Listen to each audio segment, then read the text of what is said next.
अरे ओ अनपढ़ गंवार, यहाँ सरकारी दफ्तर में क्या भीख मांगने चले आई? 50,000 रुपए टेबल पर रख, वरना धक्के मार कर निकाल दूंगा। तहसीलदार ने गरीब औरत को मारा थप्पड़। 5 मिनट बाद सायरन बजते ही पैरों में गिरकर मांगने लगा भीख। दोस्तों, आज की कहानी अहंकार और शक्ति के नशे में चूर एक ऐसे इंसान की है जो अपनी कुर्सी और ताकत को सब कुछ मान बैठा था, लेकिन उसे पता नहीं था कि वक्त का पहिया जब घूमता है तो राजा को रंक बनने में एक पल भी नहीं लगता। यह कहानी आपके रोंगटे खड़े कर देगी।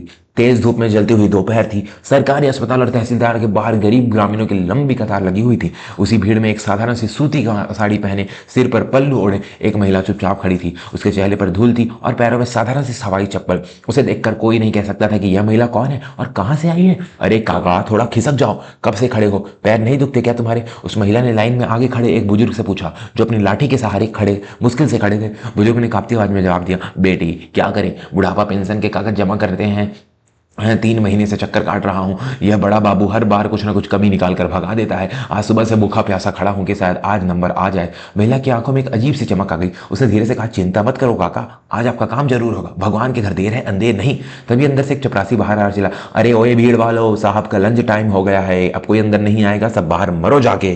भीड़ ने हाहाकार मच गया, लोग गिड़गिड़ाने लगे। वो बुजुर्ग भी हाथ जोड़कर आगे बढ़ा, बेटा मैं बहुत दूर से आया हूँ, बस एक बार साहब को अर्जी दे लेने दे। चपरासी ने बुजुर्ग को जोर से धक्का दिया, हट बुड्ढे, सुनाई नहीं देता, साहब आराम कर रहे हैं, चल निकल यहाँ से।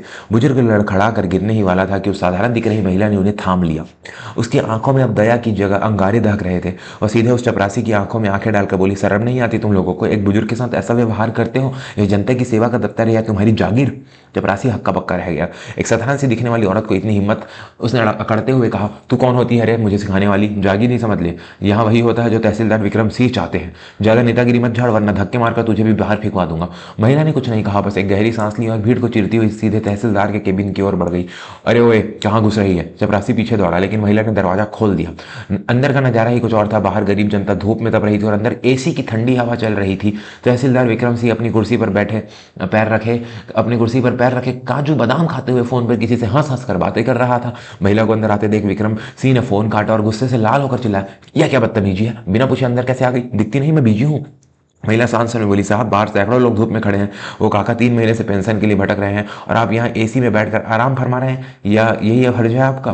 विक्रम सिंह ने अपनी कुर्सी से खड़ा हो गया। उसे अपनी आंखों पर विश्वास नहीं हो रहा था कि एक गरीब गंवार दिखने वाली औरत उसे उसके ही दफ्तर में कायदा सिखा रही है। वह मेज के पास आया और जोर से हाथ पटका, जुबान लड़ाती है, जानती है मैं कौन हूँ? मैं इस जिले का तहसीलदार हूँ। मेरी एक कलम से लाखों लोगों के घर उजड़ जाते हैं और तू 2 टके की औरत मुझे फर्ज सिखाएगी? महिला ने बिना डरे जवाब दिया, साहब पद बड़ा होने से इंसान बड़ा नहीं होता, कर्म बड़े होने चाहिए। इन गरीबों की मत लो, इनका काम कर दो। विक्रम सिंह का पारा 7वें आसमान पर चढ़ गया। उसने दराज में से एक फाइल निकाली और महिला के मुंह पर दे मारी, भाग जा यहाँ से, बहुत देखी है तेरे जैसी समाज सेविकाएं। अगर काम करवाना है तो 50,000 रुपए अभी टेबल पर रख, बिना चढ़ावे के मैं यहाँ पत्ता भी नहीं हिलता। पेंशन तो बहुत दूर की बात है, और अगर पैसे नहीं है तो जाकर बर्तन मांज, यहाँ मेरा दिमाग खराब मत कर। महिला ने नीचे गिरी हुई फाइल उठाई। उसकी आंखों में अब आंसू नहीं बल्कि एक दृढ़ निश्चय था। उसने धीमी लेकिन सख्त आवाज में कहा, साहब रिश्वत लेना और देना दोनों अपराध है। आज आप मुझसे पैसे मांग रहे हैं, कल पछताएंगे, याद रखिएगा। अगर ऊपर वाले की लाठी में आवाज नहीं होती। यह सुनते ही विक्रम अपना आपा खोल बैठा। उसने आगे बढ़कर उस महिला के कंधे पर धक्का दिया, निकल अभी निकल यहाँ से, वरना पुलिस को बुलाकर अंदर करवा दूंगा, चोरी के इल्जाम में सड़ा दूंगा तुझे जेल में। धक्के से महिला दीवार से जा टकराई, उसके पल्लू से उसका चेहरा थोड़ा ढक गया। उसने अपने आप को संभाला, कपड़ों को झांका और एक आखिरी बार विक्रम सिंह को देखा। ठीक है तहसीलदार साहब, आपने आज जो किया उसका हिसाब बहुत जल्द होगा, बस कुछ देर और अपनी इस कुर्सी का आनंद ले लीजिए। इतना कहकर वह महिला केबिन से बाहर निकल गई। बाहर खड़े बुजुर्ग काका ने उसे खाली हाथ आते देखा तो उसकी आंखों से आंसू बह निकले। मुझे पता था बेटी, ये राक्षस किसी को नहीं सुनता, उन गरीबों की किस्मत में ही ठोकरें लिखी हैं। महिला ने काका के हाथ थामे और मुस्कुराकर बोली, काका आप यहीं रुकिए, बस 15 मिनट, मैं वादा करती हूँ आज आपको आपकी पेंशन भी मिलेगी और इज्जत भी। दोस्तों, क्या वह साधारण सी दिखने वाली महिला उस घमंडी तहसीलदार का अहंकार तोड़ पाएगी या फिर भ्रष्टाचार की ताकत फिर जीत जाएगी? कहानी में आगे जो मोड़ आने वाला है वो आपको चौंका देगा। अगर आप भी मानते हैं कि गरीबों को सताना सबसे बड़ा पाप है तो अभी हमारे चैनल को सब्सक्राइब करें और घंटी बटन दबाया ताकि ऐसी कहानियां आप तक पहुंचती रहे। महिला वहां से निकलकर थोड़ी दूर खड़ी अपनी एक पुरानी जीप के पास गई। उसमें अपना फोन निकाला और एक नंबर मिलाया। हेलो डीएम साहब, मैं वंदना बोल रही हूँ जी। मैं इस वक्त रामपुर तहसील में हूँ, यहाँ की स्थिति बहुत खराब है, मुझे तुरंत पुलिस फोर्स और सस्पेंशन लेटर के साथ आपकी टीम चाहिए। जी हाँ, अभी की अभी। उधर तहसीलदार विक्रम सिंह अपने केबिन में फिर से मजे के साथ बैठ गया। उसने चपरासी को बुलाकर कहा, रामू देखा उस औरत को, बड़ी आई थी मुझे ज्ञान देने। अरे इस इलाके को मेरी मर्जी के बिना सूरज भी नहीं निकलता। इन गरीबों को जब तक लात न मारो, इन्हें अक्ल नहीं आती। रामू ने भी जी हजूरी करते हुए कहा, सही कहा साहब, आपकी धाक है पूरे जिले में, कोई क्या बिगाड़ लेगा आपका। तभी अचानक बाहर से सायरन की तेज आवाजें आने लगी। एक नहीं दो नहीं बल्कि कई गाड़ियों के सायरन एक साथ गूंज रहे थे। तहसील के बाहर धूल का गुबार उड़ने लगा। विक्रम सिंह चौंक गए। अरे यह क्या हो रहा है? मंत्री जी का दौरा तो अगले हफ्ते था, आज कौन आ गया? वह घबराकर खिड़की की ओर भागा। उसने देखा कि तहसील गेट पर 4 पुलिस की गाड़ियां और एक लाल बत्ती वाली वीआईपी गाड़ी आकर रुकी है। पुलिस वाले फुर्ती से उतर रहे हैं और लाठीचार्ज करते भीड़ को हटा रहे हैं, लेकिन किसी को मार नहीं रहे, बस रास्ता बना रहे हैं। विक्रम सिंह को पसीने छूटने लगे। उसने जल्दी से अपनी टोपी वर्दी ठीक की, वर्दी झाड़ी और रामू से बोला, जल्दी चल, लगता है डीएम साहब का सरप्राइज विजिट है। अगर उन्हें पता चला कि मैं एसी में बैठा था तो आफत आ जाएगी। विक्रम सिंह दौड़ता हुआ बाहर आया। वह अपनी सबसे विनम्र मुस्कान चिपकाकर वीआईपी गाड़ी के पास खड़ा हो गया। जैसे ही गाड़ी का दरवाजा खुला, विक्रम सिंह झुककर सलाम ठोकने लगा। जय हिंद सर, स्वागत है आपका हमारी तहसील में। लेकिन गाड़ी से कोई पुरुष नहीं उतरा। गाड़ी से एक महिला उतरी, वही महिला जिसे 15 मिनट पहले विक्रम सिंह ने धक्का देकर निकाला था। बस फर्क इतना था कि वह अब साधारण साड़ी के ऊपर एक कोट पहने हुए थी और उसके गले में डिस्ट्रिक्ट मजिस्ट्रेट डीएम का आईडी कार्ड लटक रहा था। उसके पीछे वाले 4 पुलिस वाले हाथों में बंदूक लिए खड़े थे। विक्रम सिंह का सलाम हवा में ही अटक गया। उसका मुंह खुला का खुला रह गया। उसका शरीर ऐसे कांपने लगा जैसे उसे लकवा मार गया हो। उसकी आंखें के सामने अंधेरा छाने लगा हो। यह वही भिखारिन थी, यह वही गवान औरत थी, वही साधारण सी दिखने वाली महिला वंदना शर्मा जो इस जिले की नई डीएम थी। वे अपना काला चश्मा उतारा और विक्रम सिंह की आंखों में देखा। उसकी नजरें इतनी तीखी थी कि विक्रम सिंह को लगा जैसे जमीन फट जाए और वह उसमें समा जाए। वंदना ने शांत लेकिन भारी आवाज में कहा, क्या हुआ तहसीलदार साहब? अभी तो आप कह रहे थे कि 50,000 रुपए के बिना यहाँ एक पत्ता भी नहीं हिलता। अभी तो आप मुझे जेल भेजने की धमकी दे रहे थे, अब आपकी बोलती क्यों बंद हो गई? पूरे तहसील परिसर में सन्नाटा छा गया। जो ग्रामीण अभी तक डरे हुए थे अब वो हैरानी और खुशी से देख रहे थे। विक्रम सिंह के पैरों तले जमीन खिसक चुकी थी। वह थर थर कांपने हुए घुटनों के बल गिर पड़ा। उसने हाथ जोड़ लिए। मैडम मुझे माफ कर दीजिए, मुझसे बहुत बड़ी गलती हो गई, मैंने पहचाना नहीं, मैं तो बस। वंदना ने उसे बीच में ही रोक दिया। गलती? इसे तुम गलती कहते हो? एक बुजुर्ग को धक्के मारकर गलती है?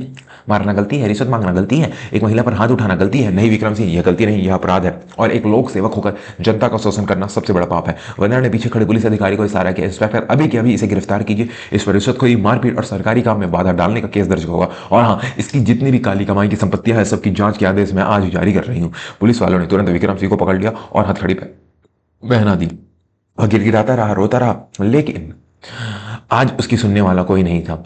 जिस जनता को वह कीड़े मकोड़ों समझता था, आज वही जनता उसे हथकड़ी पहने देख तालियां बजा रही थी। वंदना आगे बढ़ी और लाइन में खड़े उसी बुजुर्ग रामू काका के पास गई। उसने झुककर उसके पैर छुए। काका की आंखों में झरझर आंसू बह रहे थे। उन्होंने कांपते हाथों से वंदना के सिर पर हाथ रखा। जीते रहो बेटी, आज तुमने साबित कर दिया कि भगवान है और तू तो साक्षात देवी बनकर आई है।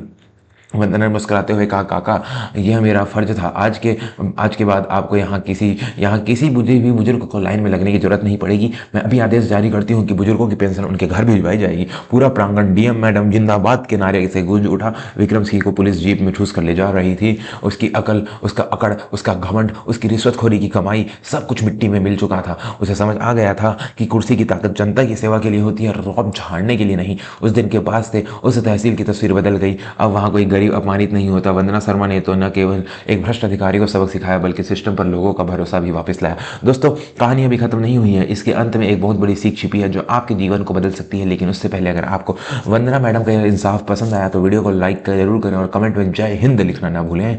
उस शाम जब वंदना अपने दफ्तर लौटी तो वह बहुत थक चुकी थी, लेकिन उसके चेहरे पर एक सुकून था। उसने अपने स्टाफ से कहा, हम चाहे कितनी भी बड़े अफसर बन जाएं, हमें कभी नहीं भूलना चाहिए कि हमारी असली ताकत वो आम आदमी है जो उम्मीद लेकर हमारे पास आता है। अगर हम उनसे आंसू नहीं पोंछ सकते तो हमारी ये वर्दी, यह कुर्सी, यह रुतबा सब बेकार है। विक्रम सिंह जेल की सलाखों के पीछे बैठकर अब पछता रहा था। उसके पास अब सोचने के लिए बहुत वक्त था। उसे वो पल याद आ रहा था जब उसने उस साधारण से दिखने वाली महिला को 2 टके की औरत कहा था। अहंकार ने उसकी बुद्धि भ्रष्ट कर दी थी। दोस्तों, इस कहानी से हमें यही सीख मिलती है कि कभी किसी को उसके कपड़ों या उसकी आर्थिक स्थिति से नहीं आंकना चाहिए। वक्त कब पलट जाए कोई नहीं जानता। जो आज अर्श पर है वो कल फर्श पर भी आ सकता है। और सबसे बड़ी बात, अहंकार इंसान का सबसे बड़ा शत्रु है। यह दीमक की तरह इंसान के चरित्र और भविष्य को खोखला कर देता है। एक सच्चा इंसान और सच्चा अधिकारी वही है जो अपनी ताकत का इस्तेमाल कमजोरों को दबाने के लिए नहीं बल्कि उन्हें उठाने के लिए करे। आपकी इस बारे में क्या राय है? क्या तहसीलदार को और कड़ी सजा मिलनी चाहिए थी? अपने विचार हमें कमेंट बॉक्स में जरूर बताएं। जाते जाते आपसे एक गुजारिश है, अगर इस कहानी ने आपके दिल को छू लिया है तो इसे अपने दोस्तों और परिवार वालों के साथ जरूर शेयर करें। और हाँ, स्क्रीन पर दिख रही अगली वीडियो पर क्लिक करें। एक और रोंगटे खड़े कर देने वाली कहानी आपका इंतजार कर रही है। सब्सक्राइब करना ना भूलें। धन्यवाद।